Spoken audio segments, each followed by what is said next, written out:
Alors fait avec amour, préparé avec amour, c'est cadeau.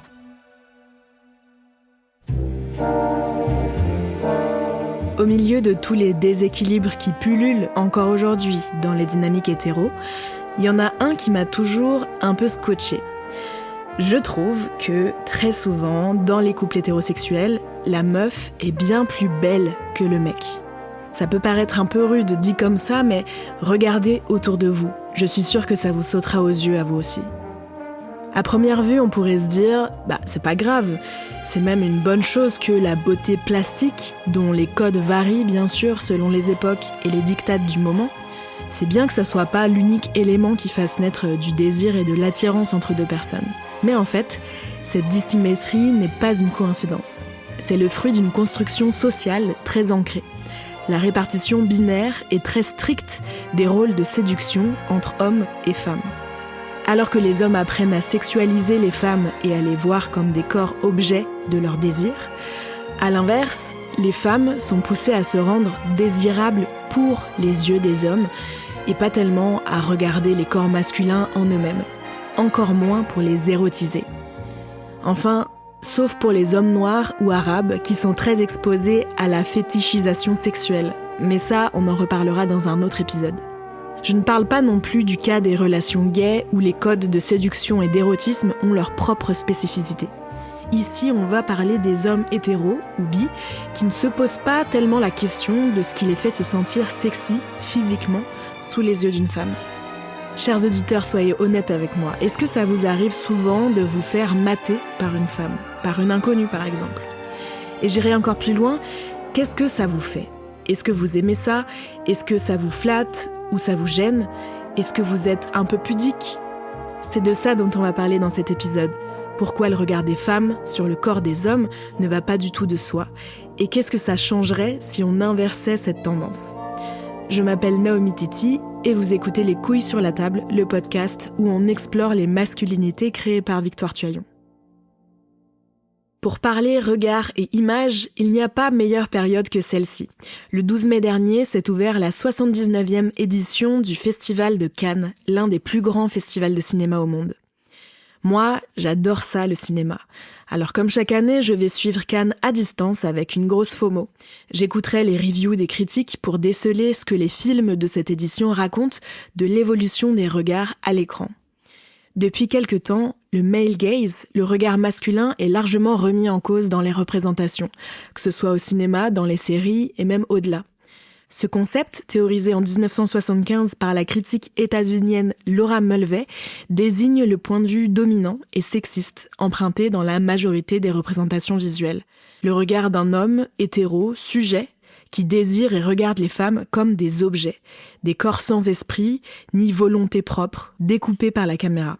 Pour s'affranchir de ce male gaze, plusieurs chercheuses et artistes ont tenté d'imaginer une alternative. Par exemple, la réalisatrice et autrice Iris Bray, invitée dans ce podcast en 2020. Dans son livre « Le regard féminin », elle a conceptualisé ce regard qui pourrait permettre d'aborder les personnages féminins autrement que comme des objets sexuels. Un female gaze pour représenter les femmes à l'écran comme des sujets. C'était déjà une petite révolution, mais bien évidemment, il reste encore plein de zones à explorer. Alors aujourd'hui, on va s'aventurer dans l'une d'elles avec mes deux invités. Deux femmes qui passent beaucoup de temps à questionner leur regard sur les hommes. La première est cinéaste. Elle s'appelle Pauline Loquès, elle a réalisé le film de fiction Nino, sorti en salle en 2025. Un long métrage de 1h36 pour lequel elle a obtenu le César du meilleur premier film, La Classe. Et Théodore Pellerin, qui incarne le personnage éponyme, a lui obtenu le César du meilleur espoir masculin, La Double Classe. Nino, c'est un film magnifique que j'aime énormément, avec un personnage très novateur du point de vue des masculinités. C'est pour ça que j'ai convié Pauline Loquès à mon micro. Elle va me raconter comment elle a construit son regard sur ce perso et comment ça a changé son propre regard sur les hommes en général. Ma deuxième invitée s'appelle Morgane Tocco. Elle est anthropologue. En 2023, elle a soutenu une thèse sur le regard que les femmes portent sur le corps des hommes.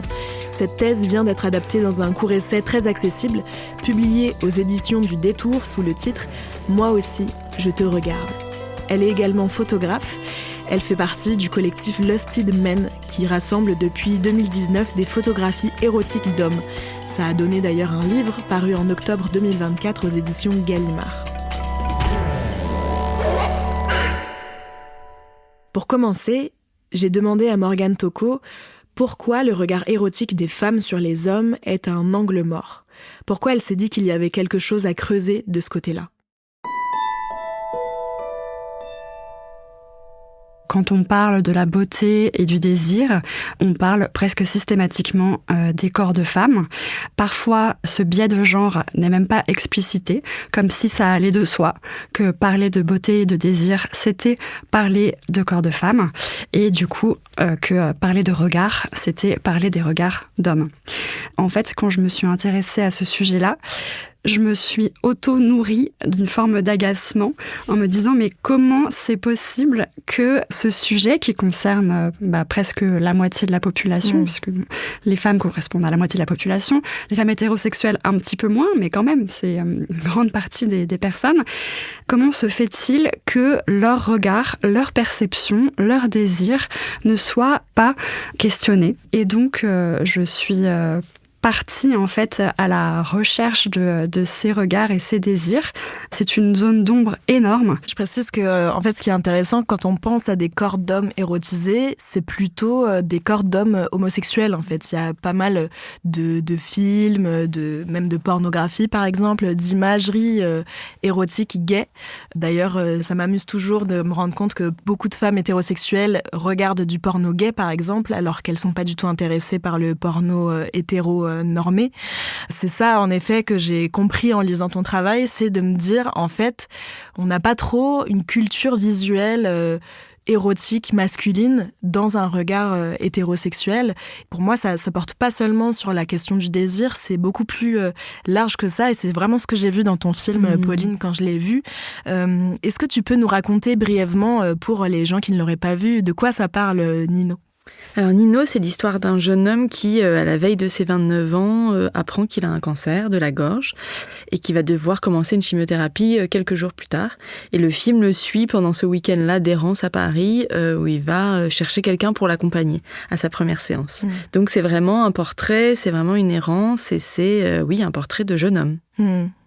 Et ce qui est intéressant, c'est que une donnée importante du nœud de ce week-end-là, c'est qu'il doit trouver un moyen de recueillir son sperme, puisqu'on lui dit que avant de commencer son traitement, il faut qu'il puisse garder son sperme en banque, puisqu'il risque de ne plus avoir d'enfants. Exactement. Ce qui met la question de l'érotisme et du désir en fait au cœur de ce moment, de ce tournant de sa vie, quoi. Absolument. C'est un personnage un peu empêché, et donc c'est un jeune homme qui doit faire deux choses: apprendre à parler, à communiquer, et aussi réapprendre à jouir, quoi. Il y a vraiment ça. Donc c'était les deux chemins qu'il doit emprunter, un accès à la jouissance qui était un peu fermé chez lui. Oui, et surtout dans un contexte particulier. Voilà, c'est-à-dire qu'on lui dit tu vas peut-être mourir, mais ce serait bien aussi de conserver tes chances de survie. Donc pour moi, c'était aussi ça, la mort et la jouissance, la vie. Et ce que j'ai adoré quand j'ai vu ce film-là, c'est que j'ai trouvé qu'on avait rarement vu un personnage d'homme hétéro filmé de cette manière-là. Il y a un vrai parti pris, je trouve, assez novateur dans la façon dont tu abordes ce personnage et dans la façon dont tu le filmes. Est-ce que tu avais conscience de tout ça, finalement, que ça va pas de soi qu'une réalisatrice regarde un homme de cette manière-là quand tu as fait ton film ? Déjà, c'est un personnage qui s'est imposé à moi, c'est-à-dire que c'est parti d'une histoire personnelle où moi, j'ai perdu un jeune homme dans ma famille. J'ai voulu écrire d'un cancer, j'ai voulu écrire là-dessus, ça m'arrangeait pas du tout de faire un portrait d'homme. J'avais fait un court-métrage sur une bande de filles, un enterrement de vie de jeune fille, je trouvais que l'écriture était hyper fluide, c'était hyper facile. Et là, comme j'étais obsédée par cette figure, je me disais, je vais devoir faire un homme, mais vraiment, ça m'arrangeait pas du tout. Et en cherchant un peu des références, comment les femmes ont fait des portraits d'hommes, en fait, il y en avait quasiment pas, ça rejoint ce que dit Morgane, mais... Et donc, je me disais, mais s'il n'y en a pas, il y a une raison, c'est-à-dire qu'on ne sait pas faire, peut-être. Moi-même, j'étais intimidée par l'idée de le faire, de me mettre dans la peau d'un homme. Et puis, à un moment, ma productrice m'a dit, tu sais, il y a vraiment beaucoup d'hommes qui ont fait des portraits de femmes sans se poser du tout la question. Ouais. Je peux en citer, mais vraiment, Woody Allen, Almodovar, Cassavetes, des vrais portraits de femmes sans se poser la question. Donc, je me suis dit, je vais me lancer, mais j'ai peu de mode d'emploi, quoi. Je sais pas, même en termes d'image, de récit, de tout ça. Donc là où ça m'a intriguée au départ, intimidée, ça a commencé à justement me passionner, quoi, en me disant il y a quelque chose à faire là-dedans. En tout cas, voilà, il y a un regard nouveau peut-être à poser. Et donc oui, c'est imposé à moi. C'est pas volontariste, mais c'est un moment de la curiosité, je crois. Et ça, cette curiosité-là, qui est finalement pas tellement questionnée, ça se reporte pas que sur le cinéma, c'est en général. Morgane, est-ce que tu peux nous expliquer pourquoi, historiquement, on a du mal, on est peu habitué à regarder les corps des hommes, pourquoi les femmes sont si peu habituées à ça, à les regarder comme des corps érotiques ? Les femmes ont rarement été en position de pouvoir dans l'histoire, que ce soit le pouvoir de représenter et de choisir les représentations qui circulent. Bon, par exemple, pour citer, dans l'histoire de l'art, il y a eu très peu de femmes peintres. Il y en a eu, mais elles étaient cantonnées à certains styles. Il y a plein de sujets qu'elles ne pouvaient pas aborder au nom de la morale. La morale a beaucoup, en fait, cantonné les femmes à un rôle inférieur, notamment sur les questions de la sexualité et des corps, puisqu'en fait, il est attendu des femmes qu'elles fassent preuve de modestie, de modération. On ne pouvait pas entrevoir une femme désirante ou une femme qui s'exprime sur les corps d'hommes. Et en fait, ce qui est intéressant, c'est que même aujourd'hui, en fait, parce qu'on peut se dire qu'il y a quand même eu des progrès en termes d'égalité homme-femme, même depuis qu'il y a la parité dans certains métiers, même dans les arts, il y a même plus de femmes artistes dans les écoles. Et ben en fait, on peut être étonné de se dire mais pourquoi est-ce qu'elles se saisissent pas plus que ça en fait des corps d'hommes ? Alors il y a une urgence première, je pense, qui est de se saisir en fait de son propre corps en tant que femme. Dans l'histoire, en fait, les hommes sont ceux qui parlent, sont ceux qui réfléchissent, ceux qui représentent, et c'était majoritairement des hommes, hétérosexuels, même si ils se présentaient pas comme ça. Mais en fait, il y a eu une fascination autour du corps féminin qui se retrouve dans les siècles à partir de la Renaissance, une fascination croissante et qui voit son apogée au 19e siècle. Les hommes deviennent obnubilés, en fait, par le corps et la sexualité féminine. Et donc, c'est aussi pour pouvoir se réapproprier et devenir maîtresse en fait des représentations qui correspondent à son genre que les femmes se sont plus intéressées aux femmes. Ensuite, il y a toujours cette question de la morale. C'est toujours en fait difficile en fait de s'accaparer. On se sent pas forcément légitime de parler au nom des hommes en tant que femmes, alors qu'inversement effectivement les hommes ne se posent pas la question, puisque les hommes connaissent si bien les femmes. C'est quelque chose qui revient très souvent. Ils connaissent si bien les femmes. Voilà. En fait, les femmes connaissent aussi les hommes, sauf qu'elles le savent pas forcément, qu'elles n'osent pas forcément l'exprimer, et que en fait, il peut aussi y avoir des retour de bâton, notamment quand elles veulent montrer les hommes d'un point de vue érotique. Et c'est intéressant, est-ce que les hommes confondent pas désir et connaissance, quoi, en fait ? C'est-à-dire, ils désirent les femmes, donc ils ont l'impression de les connaître, quoi. Alors que nous, on n'assume pas de désirer forcément les hommes, donc on a l'impression qu'on les connaît pas. Il y a quand même un truc qui nous arrête à un moment, je crois. Et il y a vraiment justement cette question du désir, même en dehors de la question des représentations dans l'art, même en fait le regard anodin dans la rue, même dans les relations de séduction, là aussi il est teinté par une vraie différence de point de vue. Est-ce que tu peux nous parler de ça, de cette dissymétrie dans les codes de séduction hétérosexuelle ? Pourquoi les femmes n'ont pas le réflexe, l'habitude de regarder les corps des hommes comme des corps érotiques ? Dans ma recherche, je me suis rendu compte qu'il y avait un ensemble de difficultés à regarder les corps d'hommes en tant que femmes qui sont liées à la dissymétrie des rôles de séduction entre hommes et femmes. En fait, l'hétérosexualité est basée sur un rapport binaire homme-femme qui répartit en fait les rôles des uns et des autres dans plein de domaines, mais en tout cas dans le domaine de la séduction. Il est attendu des femmes qu'elles séduisent les hommes par leur paraître, donc c'est une séduction passive, et il est attendu des hommes qu'ils séduisent les femmes par leur être, leur puissance, et donc qu'ils conquièrent activement les femmes. cette dissymétrie, elle est liée à un rapport binaire à la beauté et au désir qui n'ont pas la même valeur au masculin et au féminin. La beauté féminine dispose d'un statut privilégié, puisque, en tout cas, depuis la Renaissance en Europe et en France, le corps féminin donc, est tenu pour l'incarnation de la beauté et du désir, alors que la beauté masculine, finalement, c'est un peu un non-dit. Ou bien, effectivement, on part du côté de l'homosexualité. Quant au désir, c'est le désir masculin qui dispose d'un statut privilégié. Il est pensé sur le registre du besoin, de la pulsion. C'est un désir à satisfaire, contrairement au désir féminin qui est censé être subordonné à celui des hommes et censé être plus modéré. Donc, en fait, cette distribution binaire infuse dans l'ensemble de la vie quotidienne des hommes et des femmes et se retrouve dans les représentations visuelles vis-à-vis des hommes qui sont les partenaires intimes, mais aussi vis-à-vis de l'ensemble des hommes. C'est vraiment un schéma qui s'applique et qui, en fait, limite la possibilité pour les femmes de regarder avec plaisir et attention les corps d'hommes. Oui, ce qui est fou, c'est que quand j'ai lu ça dans ton livre, je me suis dit, mais on pourrait croire que maintenant, après MeToo, presque 10 ans après MeToo, les codes ont changé, que ça a bouleversé la façon dont on interagit dans la séduction pour les relations hétéros, que maintenant les rôles peut-être ont un peu bougé, mais ce qui est intéressant à voir, c'est que t'as interviewé plein de femmes, 80 femmes de 18 à 85 ans, essentiellement des femmes hétérosexuelles, mais aussi quelques femmes bisexuelles ou pansexuelles. Et ce qu'on voit, c'est que c'est tellement un impensé, cette question du regard des corps des hommes, que quand tu poses des questions très simples sur ce qui les attire chez un homme, ce qui agrippe leur attention, ce qu'elles trouvent beau, elles ont vraiment beaucoup de mal à y répondre, alors même que c'est des questions qui les intéressent. Ça m'a vraiment marqué. Est-ce que ça a un effet pour toi à l'écran aujourd'hui, selon toi, Pauline ?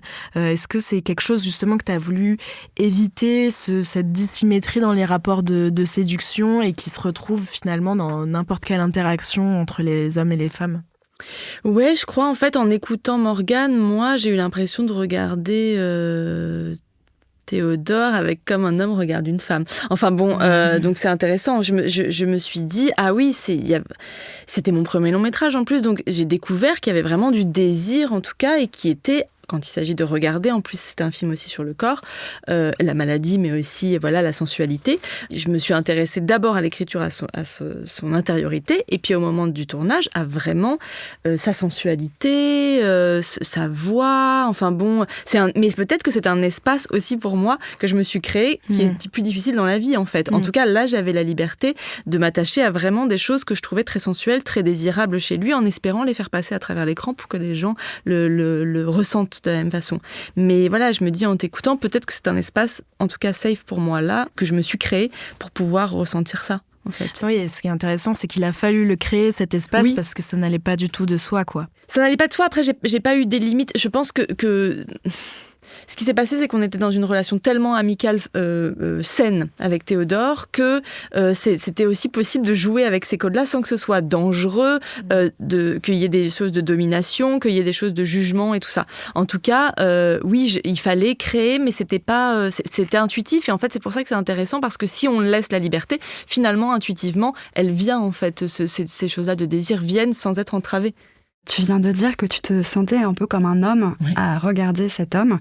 Ça montre à quel point, finalement, dans nos inconscients, ces postures-là sont figées, en fait. La personne qui est regardée et qui est regardée et ou érotisée, des fois ça va jusqu'à l'érotisation, mais pas forcément, mais la personne qui est scrutée, c'est une personne qu'on associe au genre féminin, et la personne qui regarde, qui du coup aussi bénéficie du privilège de ne pas être regardée, est plutôt associée au genre masculin. Oui. Et ça, effectivement, c'est des choses que je retrouve beaucoup dans l'enquête, que ce soit des femmes photographes ou des femmes qui dessinent les hommes, quand elles érotisent ou quand elles dessinent simplement les corps d'hommes, elles ressentent les effets d'une transgression, oui, des normes de genre. Ouais.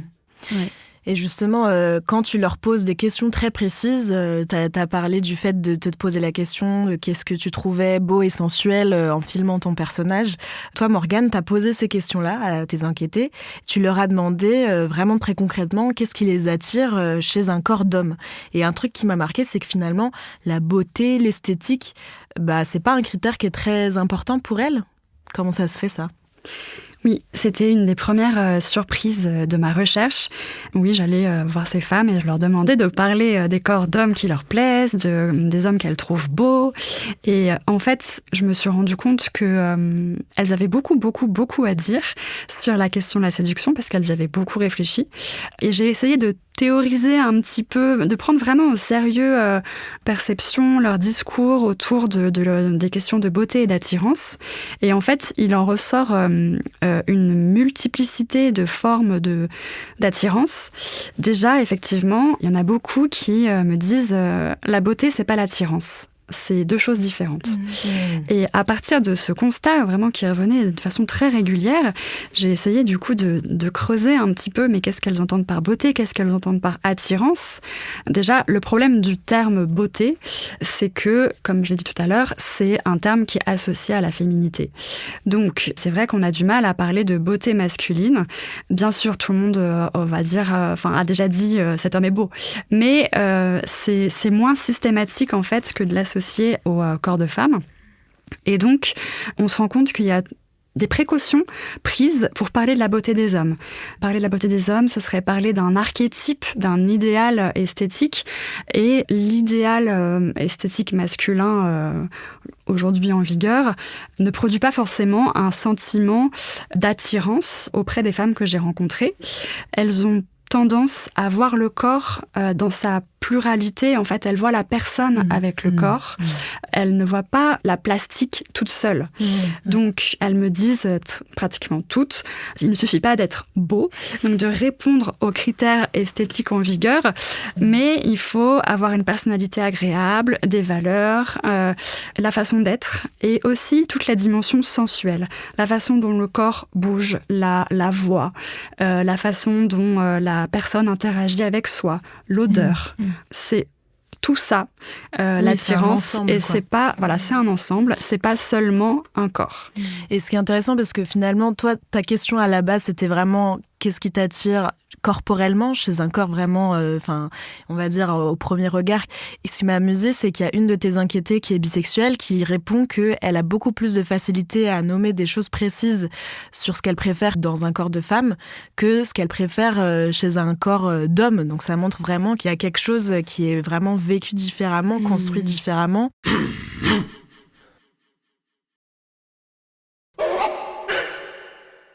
Ce que j'ai trouvé intéressant dans ton film, Pauline, c'est que il y a une réflexion en fond sur les codes qui en sont en train de changer à notre époque actuelle, et notamment sur ces nouvelles formes de masculinité, sur cette tentative des hommes de rejoindre l'égalité entre les genres. Et pour ça, j'aimerais qu'on écoute un petit extrait d'une scène de soirée.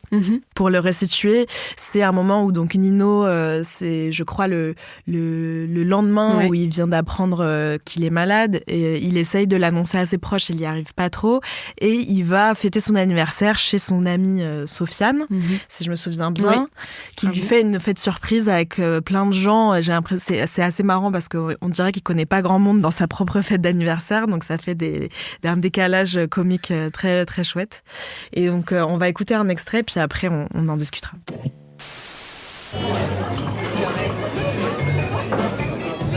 Pardon.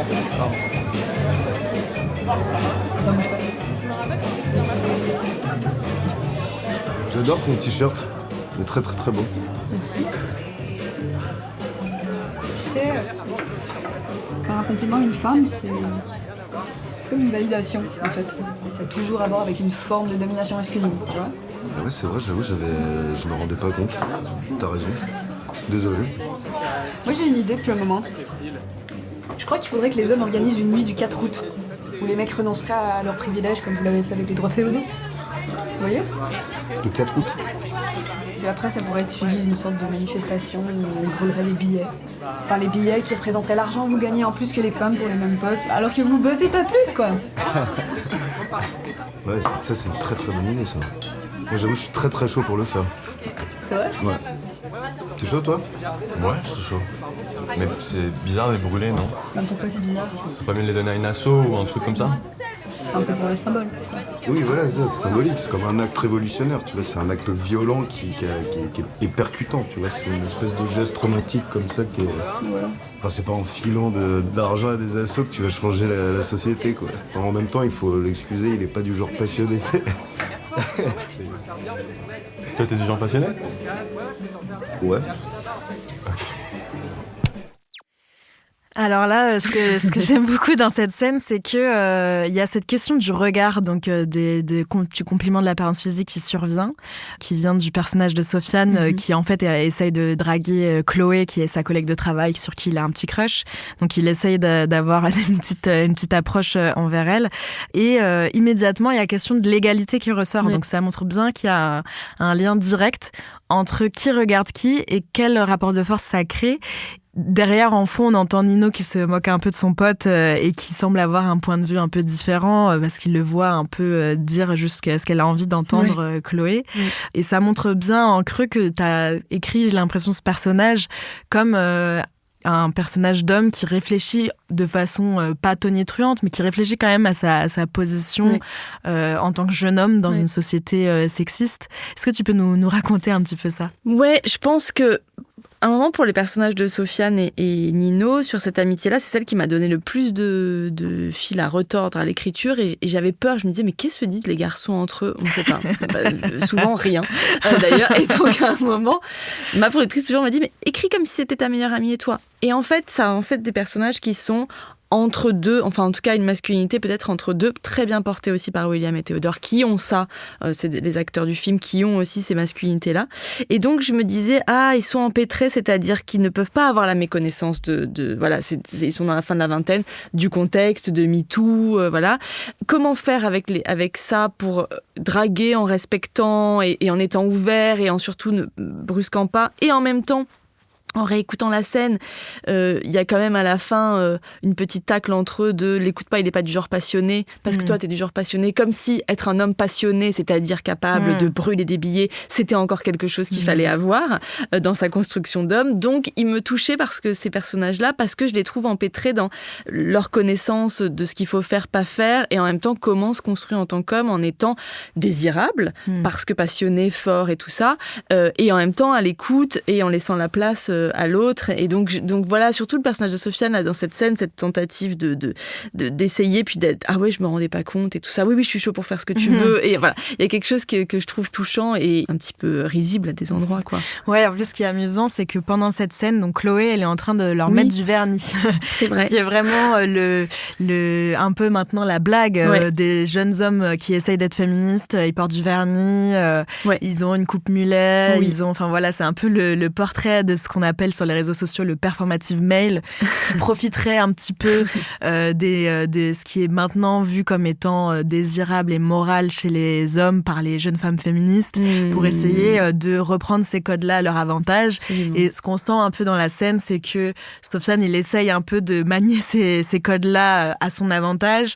Nino, il le fait un peu sans réfléchir, et ça fait un peu un miroir de ce qui existe sans doute dans la vie, en fait, de comment les rapports d'amitié entre hommes aussi se reconfigurent dans ce contexte-là. Et j'aimerais aussi qu'on revienne à ce que tu disais tout à l'heure, le fait que tu as pensé ce film avec une grande sensualité, malgré le sujet qui est assez lourd d'un jeune homme qui apprend qu'il a un cancer. Mais en effet, ça m'a frappé dès la première fois que je l'ai vu en salle, le fait que tu accordes un regard, tu poses un regard très singulier sur son corps, et le fait aussi qu'il ne ressemble pas à un modèle de la masculinité dominante. Il n'est pas musclé, il n'est pas baraqué, mais tu l'as quand même érotisé. Comment tu as construit justement ce regard-là ? En fait, c'était intéressant parce qu'à l'écriture, c'était assez peu présent. C'est-à-dire que dans l'écriture, j'étais comment un truc très existentialiste, comment on retrouve du sens à sa vie, comment on cherche la lumière. Il y avait déjà ce truc de jouissance, mais je me disais c'est un corps anesthésié dans lequel l'énergie va commencer à circuler paradoxalement alors qu'on lui apprend qu'il est malade. Donc c'était plus des choses un peu théoriques comme ça. Et en rencontrant Théodore, il y a quelque chose, je me suis dit je rebondis sur ce que tu disais, Morgane, tout à l'heure, c'est d'abord son intelligence, son écoute, sa grande élégance que je trouvais extraordinaire, que j'ai commencé à trouver désirable et en tout cas à vouloir montrer. Et puis ensuite, il a fallu se poser la question de comment filmer ce jeune homme-là. Donc comme je l'ai trouvé un an et demi, je crois, avant qu'on commence le tournage. Et là, oui, c'est marrant parce qu'à l'écriture, par exemple, c'était écrit... il a des vêtements un peu larges, un peu une silhouette un peu floue. On n'arrive pas à savoir bien ce qu'il y a en dessous. Ça allait aussi avec le film, un homme assez désincarné. Et puis, au fur et à mesure, on le voit se dévêtir, quoi. C'est-à-dire qu'il enlève des couches, et puis à un moment, il y a une douche, et puis et on se dit, c'est quand même un homme... effectivement très bien dessiné. Il a les atours quand même d'un homme, c'est-à-dire une musculature, il y a quand même quelque chose, voilà. Et donc, on découvre au fur et à mesure que c'est un jeune homme. Et c'est marrant parce qu'il y a une scène de douche, notamment, qu'on a dû tourner à la moitié du tournage. Et ça, c'est la magie de la caméra, mais on pose une scène de douche dans un décor avec une telle lumière, et puis les gouttes qui tombent sur son dos font quelque chose de quand même très très sensuel, qui n'était pas du tout l'objet de la scène, qui était plutôt je me douche enfin pour le 3e jour et puis je retrouve quelque chose dans mon corps qui s'apparente à un bien-être, quoi, une douche chaude qui coule et tout ça. Et puis je me disais, j'étais un peu emmerdée sur le tournage en me disant c'est quand même très cul. Et je me souviens, et puis j'avais une chef femme donc qui le filmait aussi comme ça, mais je veux dire, il y a rien d'appuyé, c'est juste des gouttes qui tombent le long du dos, quoi. Et je me souviens que Théodore disait mais érotise-moi un peu, et allez, permets-toi de m'érotiser un peu. Et c'était vrai qu'il y avait une barrière en disant mais c'est pas ce que je voulais faire quand même, et en même temps ça naît d'une multiplicité de regards, d'une lumière, d'un décor, d'un corps, et de cette scène-là qu'on laisse le temps et tout ça, et puis ça crée de la sensualité en tout cas. Donc je pense que c'est la figure de Théodore qui a fait à un moment que les choses sont devenues, quand elles n'étaient pas volontaires en tout cas, parce qu'il y a aussi une scène de sexe dans le film, mais sont devenues par nature un peu sensuelles ou un peu désirables, mais c'est aussi par le regard que toutes, et aussi au montage, parce que c'est aussi une femme monteuse, une fascination qu'on avait pour d'abord son intelligence, sa gentillesse, son élégance, qui se transmettait en tout cas par... En même temps, il est aussi très très très beau. Voilà, c'est aussi un personnage qui à l'écran est très très beau, quoi. Enfin, il y a quelque chose de plastique qui se révèle, et donc une sensualité qui nous a un petit peu surprise, je dois dire. Voilà. Ouais, c'est hyper intéressant. Voilà. Mais je savais que j'avais quand même ça en tête avant de trouver Théodore, en me disant, je voudrais pas que ce soit un homme qui... Souvent, on a un peu ça dans le cinéma français, un peu le droupi, quoi. Il lui arrive plein de trucs, et puis en même temps, il est pas très beau, puis il galère avec les filles, et puis voilà, mais il est quand même intelligent et gentil. Et moi, je me disais, mais j'aimerais bien qu'il soit aussi très beau, quoi. C'est possible d'avoir quelqu'un un peu torturé à l'intérieur, pas très en place, mais aussi très beau, et on peut pas mettre sur son physique le fait qu'il soit mal dans sa peau. Parce que c'est un homme qui, quand il marche dans la rue, normalement, on le regarde, il est quand même beau et tout ça. Donc, j'avais très envie de ce contraste-là, ou en tout cas que ce soit quelqu'un qui coche toutes les cases, comme une femme très belle peut se sentir très mal à l'intérieur, pas désirable, pas valable, pas... Voilà. Et on a l'impression que les hommes, quand ils sont beaux, tout va bien, quoi. Et c'est vrai que en choisissant Théodore, ça a amené aussi cette complexité-là, ou toutes ces nuances-là, je trouve.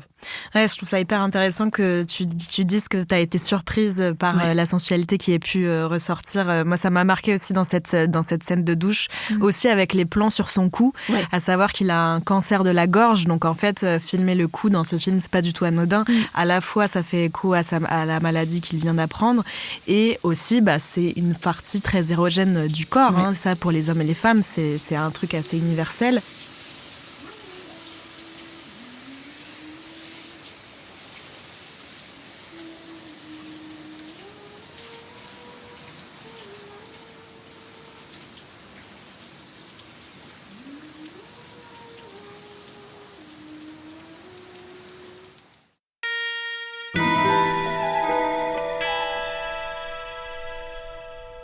J'aimerais qu'on revienne sur la façon dont la beauté masculine est assez peu interrogée dans la séduction hétéro. J'ai lu un truc incroyable dans ton livre, Morgane, dont je me suis rendu compte. C'est que souvent, dans mes copines autour de moi qui sortent avec des mecs, des copines hétéros, je me dis qu'ils sont moins beaux qu'elles, en fait. Que clairement, en fait, elle brille à côté d'eux, et que je me dis, bon, enfin, voilà, pas ouf. On pourrait se dire que c'est une question de goût, que c'est voilà. En plus, moi, je suis lesbienne, donc peut-être que je suis moins touchée par la beauté des hommes qu'elle. Mais en fait, très clairement, bien souvent, elles me disent, bon, moi, mon mec, je l'aime, j'adore être avec lui, mais il m'attire pas. Et il m'attire pas physiquement, il m'attire pas sexuellement. J'ai envie de dire, Comment ça se fait que les hommes surchopent autant ? Comment on explique ça, Morgane ? Alors, c'est toujours compliqué d'aborder ces questions d'équivalence beauté, parce qu'effectivement, ça reste relativement subjectif. Mais il y a pas mal de sociologues qui se sont penchés sur la question de la construction du couple et en fait qui ont mis en évidence que les individus en fait sont conscients d'être dotés d'un certain capital séduction qui englobe à la fois leur qualité physique et d'autres qualités. Et en fait, il y a une inégalité entre hommes et femmes qui est liée à la dissymétrie des rôles séductifs, qui est que la beauté du corps est plus importante comme critère chez les hommes que chez les femmes, ce qui fait qu'en fait, dans cette histoire de capital séduction, un homme peut compenser un défaut de beauté par d'autres qualités, par du charisme, par sa puissance, par son statut, par son argent, etc. Alors qu'en fait, il y a pas de qualité compensatoire autant valorisée du côté des femmes.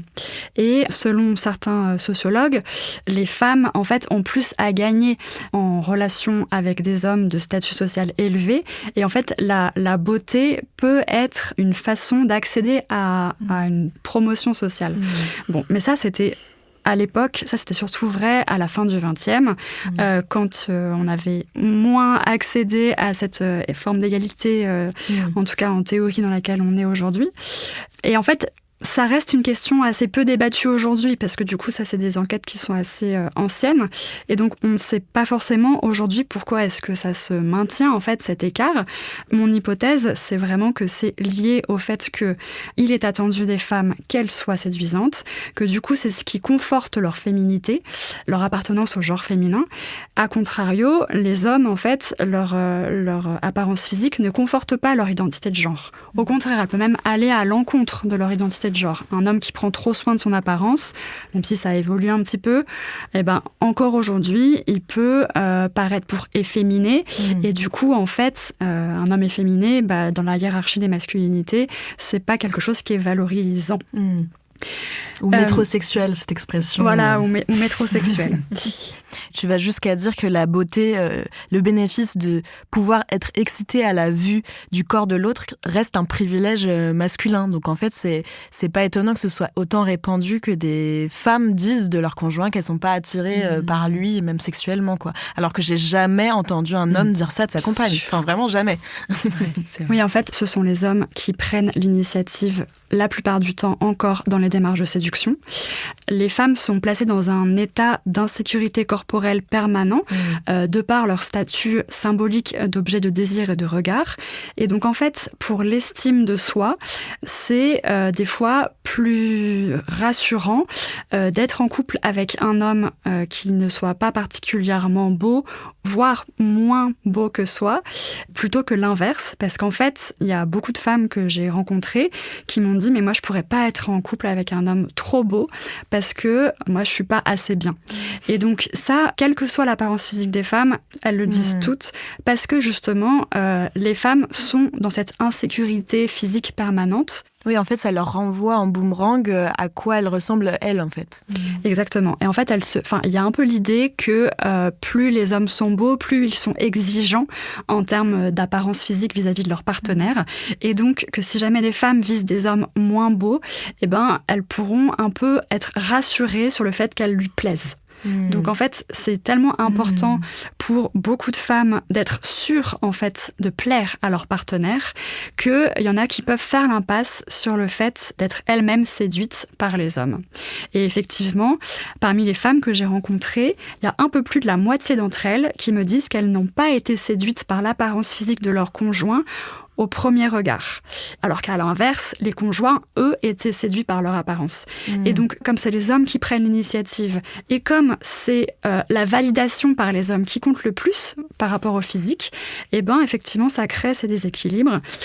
Et ensuite, dans la relation, il y en a beaucoup qui me disent, en fait, j'ai appris à le trouver beau, qui se disent que la véritable attirance, une fois qu'on est amoureux, une fois qu'on désire l'autre, elle conduit à ce qu'on change de regard sur la personne et qu'on apprenne à décrypter son corps comme étant séduisant. Mais c'est vraiment du coup un travail pour rendre cette relation, si ce n'est érotique, au moins avoir une relation de couple un peu classique, quoi. On dirait qu'elles essaient de se convaincre qu'elles peuvent désirer leur conjoint. C'est un peu étonnant dit comme ça. Disons qu'en fait, comme il y a cette dissymétrie et que c'est les hommes qui choisissent, les femmes, en fait, doivent composer avec ça, en fait. Donc, en fait, c'est le choix des hommes sur l'apparence physique qui compte, et les femmes, en fait, elles sont, comme elles mettent plutôt l'accent sur la personnalité, le statut social, la façon d'être et d'agir des hommes, et ben du coup, ça compense, et en fait, c'est à partir de cette personnalité qu'elles vont construire une image séduisante des hommes. Et donc, des fois, effectivement, ça transforme leur regard. Elles arrivent à les trouver beaux plus tard. Aussi, il y a tout un travail d'aide à l'apparence physique, par exemple. Ouais, après, le girlfriend effect, ça s'appelle. Voilà, c'est ça. C'est du coup leur dire, écoute, là, il faudrait vraiment que tu achètes le coiffeur. Voilà, c'est aider à choisir des vêtements qui plaisent plus. Enfin, voilà, ne mets plus ces chaussettes trouées, fais un effort avec ta chemise que tu pourrais repasser. Lave-toi les pieds. J'ai vu cette polémique récemment là sur le conjoint de Dua Lipa, il me semble, la chanteuse de pop. Petite rectification, la pop star dont je parle ici, c'est pas Dua Lipa, mais c'est Selena Gomez. Et son petit ami s'appelle Benny Blanco. Mes excuses pour cette erreur. Qui avait mis une photo de son mec sur les réseaux sociaux et tout le monde s'est insurgé parce qu'il avait les pieds sales. Et tout le monde s'est dit, mais c'est Dua Lipa, elle sort avec un mec qui se lave même pas les pieds, quoi. C'est quand même un truc de ouf. Il peut se permettre de même pas se laver les pieds. C'est ça. Et ça, il y a même un mot qui renvoie à ça, c'est le patriarcat microbien. L'idée que les hommes, en fait, sont moins socialisés à prendre soin de leur hygiène, parce qu'en fait, ça ne fait pas partie des prérequis de vraiment prendre soin d'eux, justement, pour séduire. Ça, c'est pas dans les critères, enfin, en tout cas, jusque récemment, quoi.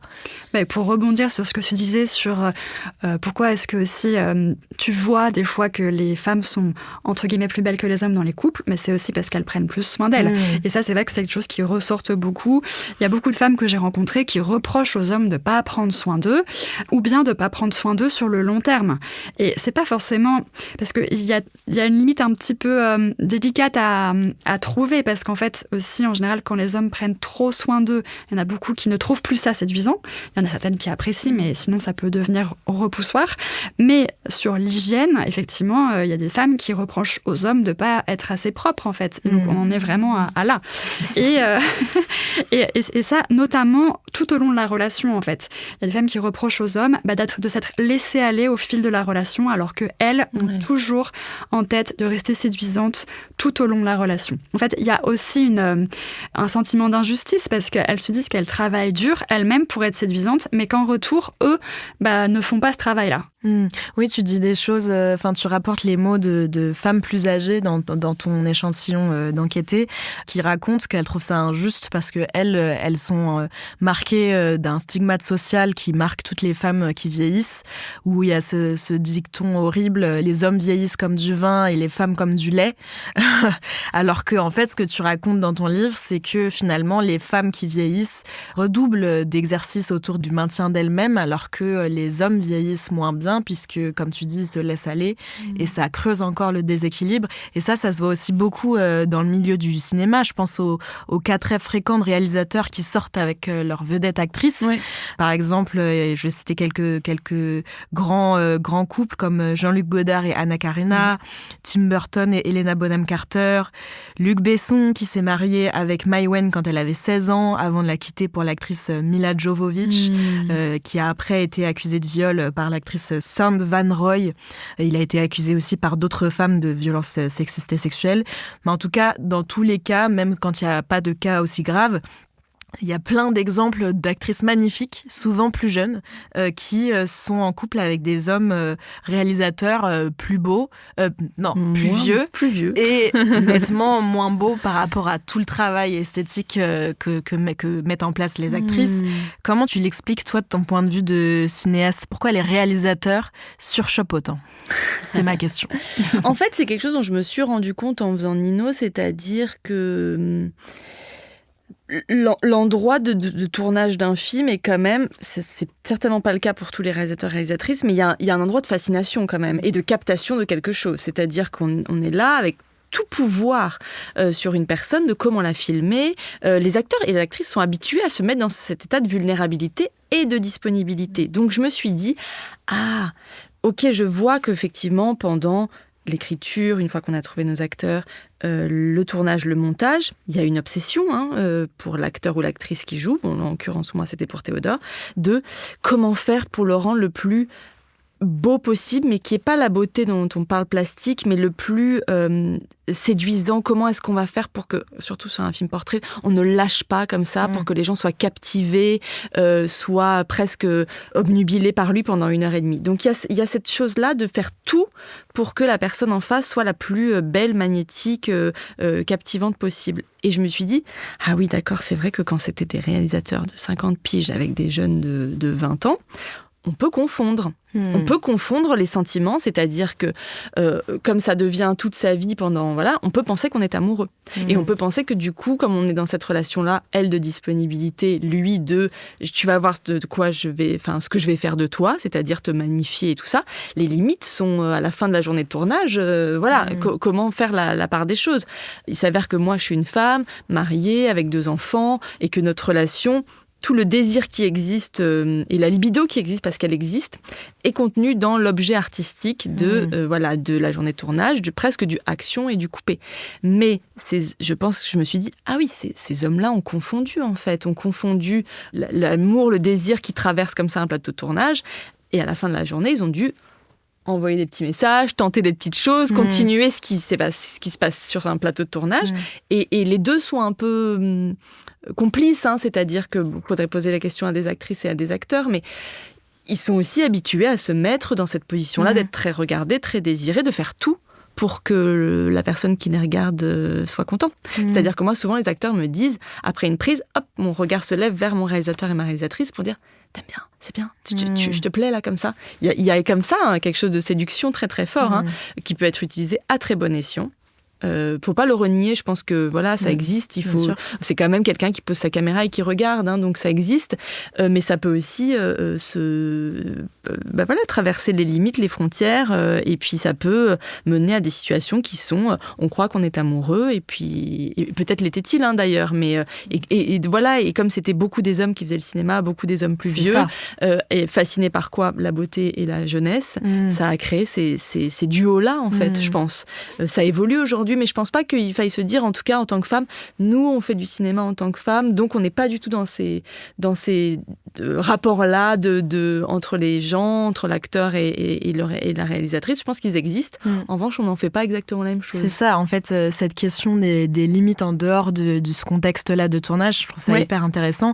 Et aussi peut-être que si les femmes sont moins, les quelques femmes réalisatrices sont moins enclines à faire ça, c'est parce que en fait c'est très, ça a un coût social très net en général, pas forcément que pour les réalisatrices, mais les femmes qui regardent les corps des hommes, qui érotisent les corps des hommes et qui l'assument comme telles, elles sont rappelées à l'ordre en fait. Tu racontes dans ton livre l'histoire d'Elisabeth, qui est une femme de 54 ans qui a réalisé un documentaire sur la montagne et les grimpeurs. Est-ce que tu peux nous raconter ? Oui, Elisabeth, c'était intéressant parce qu'en tout début d'entretien, elle m'a même pas laissé poser la première question et elle m'a parlé de cette histoire-là. En fait, elle était documentariste à l'époque, elle a changé de métier depuis. Elle décide de faire un documentaire dans un refuge de haute montagne. Elle filme les corps des personnes elle filme les personnes qui y sont et dont leur corps. Et apparemment, dans ce film, que je n'ai pas vu, il y a beaucoup de dos nus d'hommes, puisque ces hommes, grimpaient torse nu. Donc elle a laissé la place à ces images, puisqu'elle était là pour documenter l'endroit. Et elle me dit que bien sûr, elle éprouvait une forme d'attirance esthétique, ou érotique même peut-être.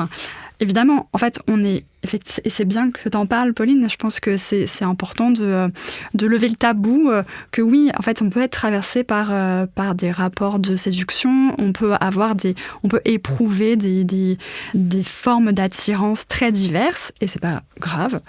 Mais en tout cas, c'est bien d'en parler, je pense, pour éviter d'être dans un déni qui peut être très nocif.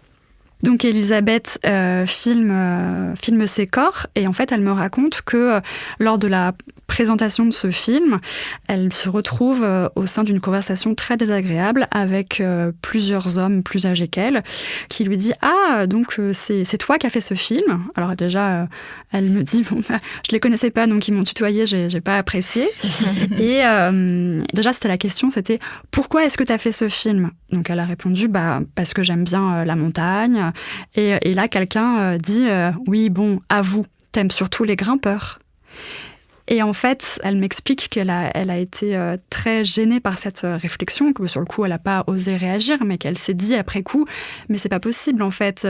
On pose jamais la question à un réalisateur homme, mais pourquoi tu as filmé ces corps de femmes ? En fait, tu n'aimes pas le cinéma, tu aimes juste les femmes. Tu aimes te rincer l'œil en fait. Voilà. Ça montre que à la fois, c'est vraiment pas commun. Ça montre aussi que en fait, des petits rappels à l'ordre comme ça. Sont en fait c'est juste des mots, c'est pas grand chose, mais en fait qu'est-ce que ça dit ? Elle l'a ressenti comme le fait que elle était déviante, en fait elle faisait quelque chose d'anormal et que donc elle avait une sexualité déviante puisque ce n'est pas ce qui est attendu des femmes que de montrer des corps d'hommes un peu dénudé et de porter un regard légèrement érotique, même si c'était pas le propos. Donc voilà, c'était effectivement un exemple assez frappant.